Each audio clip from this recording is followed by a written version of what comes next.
The airlock hissed as it sealed shut behind him, and the sudden shift in pressure made Connor Jensen's ears pop. He blinked at the sterile lighting of the alien medical bay, his boots leaving faint scuff marks on the polished floor as he walked forward, cradling his left arm close to his chest. The elbow jutted at an angle that clearly wasn't supposed to be there. A deep ache pulsed up his bicep, and every step sent another jolt of pain through his shoulder. "Name," the alien at the reception terminal asked, its voice flat and metallic. "Connor Jensen," he replied through clenched teeth. "Civilian contractor. Fell during hull maintenance." The creature, tall and thin, with translucent skin and 3 eyes that blinked one at a time, tapped a few keys on its console. "Injury type?" Connor turned a bit, allowing his arm to be seen clearly. "Left arm. Looks bad, I know. Hurts like hell." The alien blinked all 3 eyes in a slow sequence. "Wait in Bay 3. Medic will examine." Connor nodded and moved toward the indicated room, his boots clunking unevenly now that he was favoring one side. The door slid open with a soft chime, revealing a medical room that might have passed for a hospital back on Earth if hospitals came with floating diagnostic drones and walls that reconfigured themselves based on patient needs.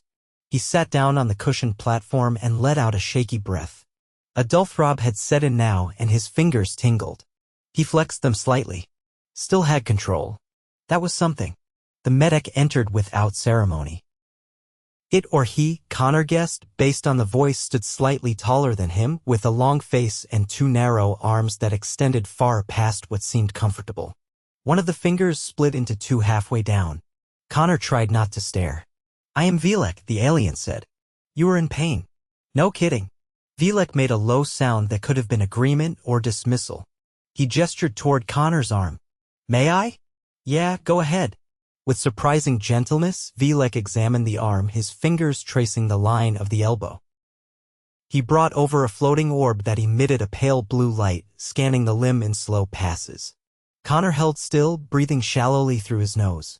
"Bone integrity compromised," Vilek said after a moment. "Fracture likely. I will immobilize and begin regenerative protocol." Connor blinked. "Wait a second. Did the scan show a break or not?" Vilek paused. "No fracture lines are visible. Deformation is extreme, however. Assume break." Connor grunted and shifted upright. "It's not broken. It's dislocated." Vilek's 3 eyes blinked in rapid succession. "You cannot know this without internal imaging." Connor used his right hand to grip his left wrist and adjusted the angle slightly. Pain burst down his arm, but he gritted his teeth. "I've done this before. Mountain biking, back on Earth. Same angle. Same pop." Vilek tilted his head. "Pop?" "Yeah," Connor said. "Watch." Before the alien could intervene, Connor braced his forearm against his thigh, leaned in, and with one swift, practiced motion yanked his arm forward and twisted. There was a sickening snap, a jolt of burning pain, then an audible clunk as the joint slid back into place. He gasped and leaned forward, sweat beading on his forehead. "There," he panted. "Dislocated. Not broken." Vilek stared, motionless. Connor looked up. "You good. You just corrected your own limb alignment through force." "Yeah. Painful. But faster than waiting for someone to do it wrong." Vilek stepped back, accessing his console again. "I am updating your chart to reflect self-reduction of shoulder dislocation. This is not standard practice." Connor chuckled, then winced and held his arm. "No, it's really not. You may have caused additional trauma. Maybe. But I also saved you a wrong diagnosis." The alien paused. "Humans are concerning." "Thanks," Connor muttered. Vilek applied a local numbing agent and began scanning again. His tone had shifted slightly, less clinical now, more hesitant. "Do you self-correct all injuries?" Connor shook his head. "Hell no. Just some. Things I've had before. I know my body." "Your species is known for pain tolerance and resilience," Vilek said. "But this exceeds my expectations." Connor didn't reply at first. He watched the blue light pass over his arm, now back in a more natural position. "We're not fearless. We just don't like waiting." Vilek gave a sound that might have been agreement. "You will require immobilization for a minimum of 2 weeks. Physical therapy after that." That lines up. I'll need a sling. One is being fabricated now. The door slid open again and a smaller alien entered carrying a soft black band with embedded support fibers. Vilek took it, fitted it over Connor's arm and adjusted the straps. It was cooler and more comfortable than the cloth ones he'd worn on Earth. Better. Yeah, Connor said, flexing his fingers again. Still sore, but manageable. You will report daily for the next 4 rotations for inflammation checks. I'll be here. Vilek hesitated. You could have waited. You might have avoided further discomfort. Connor stood up slowly, the sling keeping his arm snug. Yeah, but I've dislocated it before. I knew it wasn't broken. Figured I'd take care of it. This is not normal behavior. Connor grinned. Probably not. Vilek walked him to the exit. Are other humans like you? Some. Others would have passed out from the pain. That is contradictory. We're full of contradictions. As Connor left the medbay, he was greeted by the familiar clang of the corridor outside. A few passing crew members gave him a glance, some shocked at the sight of him walking so soon after an injury. He ignored them. He made his way back to the quarters section of the station, where his temporary bunk waited. The doors opened automatically, and he stepped inside, letting out a groan as he sank onto the edge of the bed. The door beeped. Someone else entered. Jessa Train, the station's xenolinguist and one of the few other humans aboard, stood in the doorway holding a thermal pack. I heard you dislocated your arm. News travels fast. She walked in and handed him the pack. You're an idiot. Thanks. No, seriously. You reduced it yourself. Didn't trust Vilek's plan? She sat beside him. You can't keep doing this cowboy nonsense. It wasn't nonsense. I knew what it was. Next time you think you know and it's actually a fracture, you could make it worse. Connor nodded. I get it. I do. Just didn't want to wait for them to shove it back in wrong. She leaned back against the wall. You scared the medtechs. One of them filed a report titled Human Self-Inflicted Realignment Protocol. He laughed, then winced. Wish I could have seen their faces. You did. They were horrified. Connor sighed. I didn't mean to freak them out. You did it anyway. He looked at her. Would you have waited? No, she said. But I'm not the one who just yanked his arm back into place in front of an alien surgeon. He chuckled again. Fair enough. Jessa stood. Rest. Ice that thing. You've got 2 weeks before they even let you lift a wrench again. 2 weeks minimum. Then PT. Be good, Connor. As she left, the room fell quiet. He leaned back against the pillows, the thermal pack warming his shoulder. His body still hurt, but the joint was in place and healing could begin. In the medbay, Vilek stood over the report he was composing. He paused at the entry field labeled Species Assessment, Human Behavior Under Trauma. After several moments, he typed unpredictable, capable of self-diagnosis, frequently reckless, pain response inconsistent. Further study required. The diagnostics ward was noticeably colder than the recovery wing. Not freezing, but enough to make Connor regret leaving his jacket in his quarters. He shifted in the chair, his immobilized arm resting in the sling, and glanced around at the semi-translucent partitions dividing the space. Each cubicle had a different colored glow oscillating slowly: amber, lilac, sea green. His was blue. No idea if that meant anything. A floating monitor hovered silently in front of him. Every few seconds it pulsed gently, scanning his vitals while projecting obscure glyphs he couldn't decipher. Somewhere behind the wall to his left, something coughed a wet, clicking sound that definitely didn't come from a human throat. Remain upright, said the drone above him. Its voice had no inflection, just a mechanical buzz that made it sound perpetually annoyed.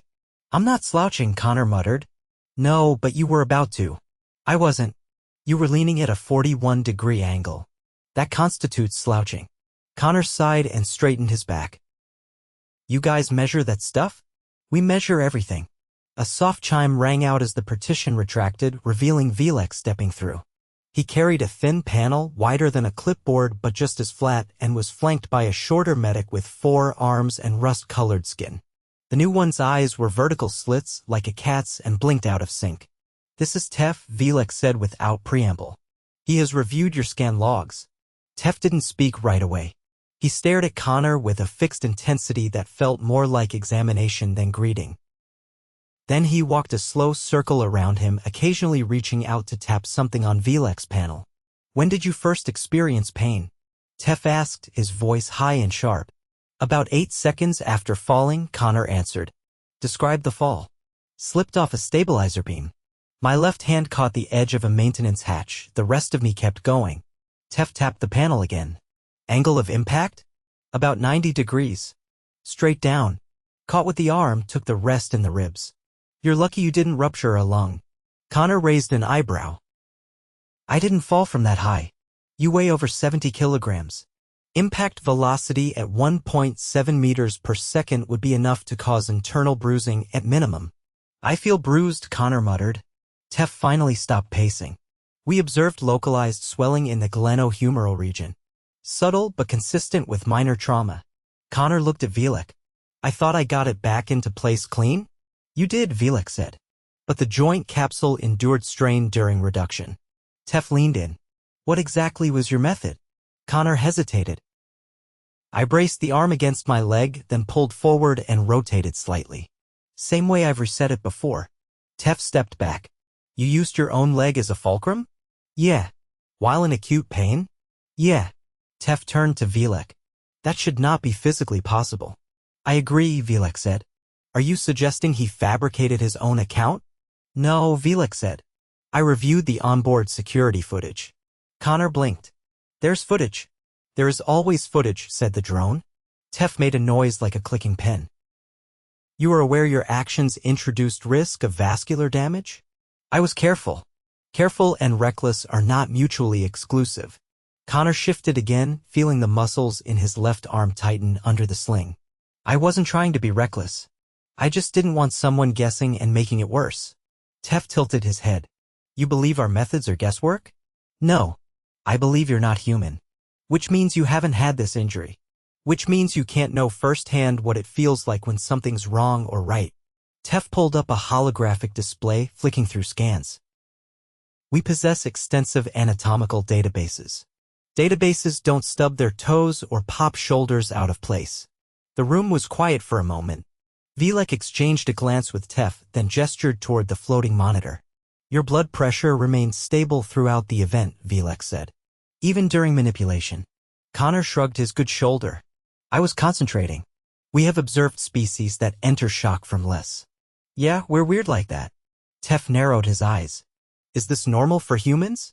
Some of us. Others would have passed out. Or screamed a lot. Tef turned to Vilek. We will need more subjects. Please don't abduct anyone, Connor said. No one is being abducted, Vilek said, almost defensively. Tef flicked a control and the floating monitor zipped away. We require further data. We would like to observe your recovery progress in controlled conditions. Connor frowned. What does that mean? You would remain here, under observation. For how long? Until the joint regains full range of motion. That could take weeks. We are patient. Connor shook his head. I've got work. Vilek stepped forward. Your duty clearance has been suspended. You will not be assigned tasks until medical reinstatement. So I'm grounded either way? Yes. Connor exhaled. Fine. But I want my own room. And real food. Vilek nodded. Accepted. Tef added, you will also perform motion trials. Daily. Connor eyed him. Like physical therapy? More structured. Less guesswork. Sounds thrilling. Later that cycle, Connor was moved to a private recovery suite. The walls adjusted to simulate a gentle sunset and the air carried a faint herbal scent that reminded him of eucalyptus but sweeter. A wide recliner molded itself to his posture and a thin robotic limb descended from the ceiling to apply a fresh compress to his shoulder.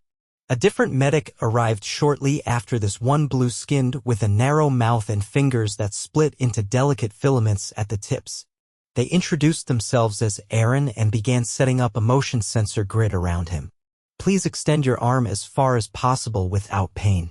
Connor tried. The sling limited him, but he managed a few degrees of lift before the muscles tensed too hard. Noted, Aaron said. Do I get a gold star? We don't use stars. Metaphor. I will update your record. The next hour was filled with tiny tests, flicking fingers, rotating the wrist, tracing invisible shapes in the air. Aaron watched everything with meticulous focus, occasionally humming in a key too high for comfort. At one point, Aaron paused. "You are unusually cooperative." Connor raised an eyebrow. "You were expecting me to fight?" "Most subjects resist passive therapy. I'm bored and mildly drugged." "I'll do whatever you tell me." "Interesting." By the end of the session, the joint felt a bit looser, the ache dulled. Aaron handed him a nutrient paste tube and retreated with their equipment, promising to return after a rest cycle. Connor sat alone for a while, eating the paste, which tasted vaguely of cinnamon and something floral. He leaned back, staring at the ceiling, which had shifted to resemble a soft sky. Somewhere in the distance, artificial birds chirped. A chime sounded, and Vilek entered again, holding another panel. "You are improving." Connor nodded. "Feels like it. We have reviewed your previous medical history. There is a pattern of musculoskeletal injuries. I was active. Still am. You engage in high-risk recreation?" "Not that high risk. Just earth stuff." Vilek hesitated. "Why do you do these things?" "To feel alive, I guess. There are safer ways." "Sure, but they're not as fun." Vilek tilted his head. "Your species prioritizes stimulation over preservation." "Sometimes, yeah. That may explain your tolerance." Connor gestured at his shoulder. "All part of the package." Vilek tapped something on the panel. "We will study your recovery, but not just for anatomical data." "What else?" "Psychological resilience. We believe it is linked." Connor smiled faintly. "Good luck figuring that out. We already have a hypothesis." "Oh, you are not afraid of pain. You are afraid of waiting." Connor laughed. "Now that sounds right. I will return tomorrow." As Vilek left, the lights dimmed. Connor settled into the recliner, letting the warmth of the compress seep into his shoulder. He didn't miss the wrench work yet, not really. But he missed motion. Missed doing. Still, there was something satisfying about confusing the hell out of a room full of aliens with nothing more than his own stubborn biology. He closed his eyes, and the artificial birdsong played on. Connor woke with the distinct sensation that someone or something was watching him. Not the natural, quiet kind of watching either, but the kind that made the hairs on his forearms stand up despite the ambient temperature being perfectly regulated. He cracked one eye open. 3 alien medics stood silently around his recliner, each holding a different glowing instrument, all angled vaguely in his direction. One of them, a squat, beetle-shaped being whose shell shifted between dull shades of green, appeared to be taking notes by tapping its hind leg onto a touchpad held in its upper limbs. "Morning," Connor said, voice raspy. "You were observed twitching during sleep," said the tallest one, whose head resembled a hammerhead shark's but with no visible mouth. "That's called dreaming," Connor muttered. "People do it." The beetle alien clicked softly. "You vocalized a sequence of disconnected words. Socks, leftover chili, and noodle cannon were among them. Are these symptoms of neurological distress?" Connor rubbed his face with his right hand. "Only if you think chili is a brain disorder." The third medic, a pale lavender being with skin like melted wax and no discernible eyes, leaned closer. "The spasms coincided with stage 3 of your sleep cycle. We initiated monitoring to confirm autonomic function. Could have just asked if I was alive." "We considered that," said the hammerhead one. "But your vitals were within human baseline parameters. We chose to observe instead." Connor slowly sat up, cradling his left arm instinctively. The sling had adjusted overnight, but the joint still ached less sharply now, more like a dull warning that overuse would come with consequences. "Any reason this couldn't wait until I was vertical?" he asked. Beetle legs tapped again. "You are the first bipedal species we've encountered that resumes full REM sleep function during active recovery." "It is unusual. Sleep helps the body repair itself." "Yes. But you were also digesting a highly spiced meal simultaneously, and you consumed it while horizontal." Connor blinked. "You were watching me eat?" "We monitor all variables," said the melted wax one. "Your species' tolerance for gastrointestinal multitasking is statistically anomalous. Glad to know I'm keeping you all entertained." Vilek entered then. holding a small container shaped like a teardrop. He handed it to Connor. Topical analgesic. Apply to the anterior capsule. Twice daily. Connor twisted the cap with his good hand and sniffed. Smells like mint and aluminum foil. The mint is a carrier compound. The metallic scent is due to microsuspension of conductive elements. They stimulate localized nerve conduction moderation. Connor dipped 2 fingers in and gently dabbed the gel across the front of his shoulder. The cooling sensation was immediate, followed by a faint fizzing that reminded him of soda on skin. Not bad, he said. Stings a bit. That is expected. The beetle alien leaned in. May we sample your blood? Connor gave a long sigh.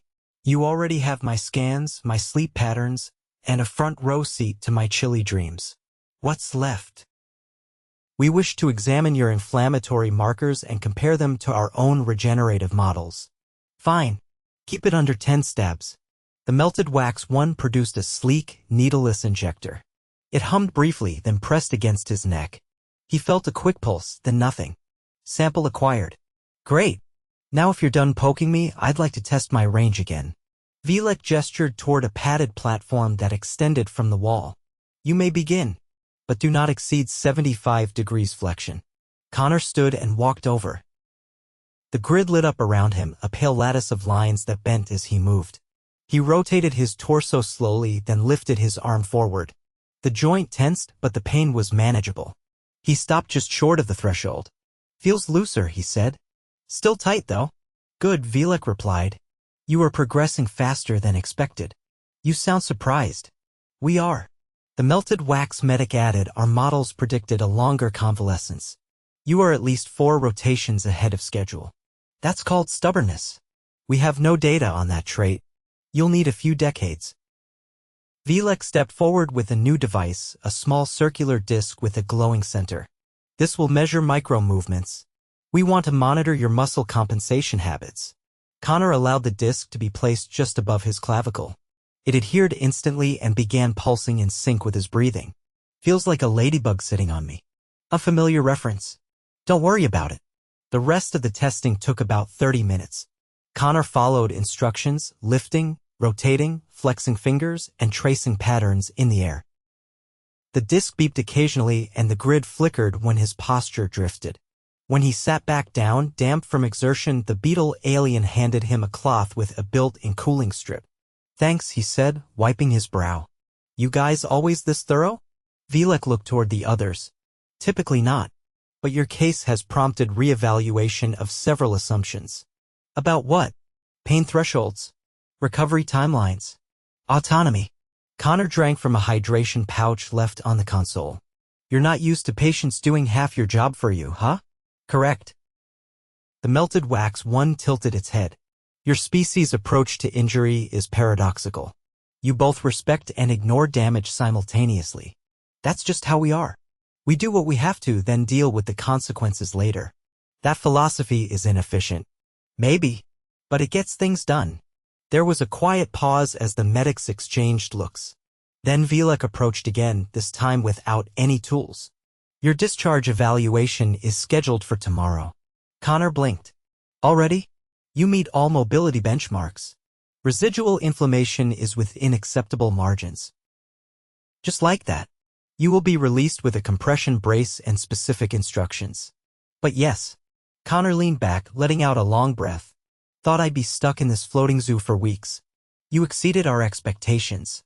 So, what happens to all the data you collected? It will be anonymized and added to our interspecies medical archive. And the bit where I yanked my own arm back into place? That will be cited as an outlier event under the category unassisted trauma reversal. Connor laughed, then winced slightly. Well, at least I'll be famous for something. The beetle alien made a noise that sounded faintly amused. Unusual methods often yield the most useful data. That's one way to look at it. The medics began powering down the monitors and retracting the grid. The melted wax one detached the monitoring disc from his collarbone without warning. It left a faint impression on his skin, like a suction mark. Your final therapy session will occur after rest phase. Then you may resume your duties. Connor stood and stretched his uninjured arm. I'll try not to fall off anything this time. No guarantees, said Vilek. As the others exited the room, Connor lingered by the recliner, looking around at the now dimmed lights and deactivated equipment. The alien medbay, for all its foreignness, had grown oddly familiar. He'd spent cycles here being poked, prodded, and occasionally stared at like a puzzle with half the pieces missing. And yet somehow he'd come out better for it. He pulled the sling off and tested a short lift, again painful but solid. He could feel the joint holding. His body knew what to do. It always had. When the lights dimmed fully for rest phase, he lay back one last time. No scans, no observers, no dreams about Chile. Just silence and the quiet satisfaction of healing on his own terms. By the next cycle, he'd be on the repair deck again, probably fixing something someone else broke. But he'd take it. He'd earned it. And somewhere deep in the medic's database, under a tag labeled Unusual Human Responses, his name would be there, alongside a simple note, dislocated, not broken.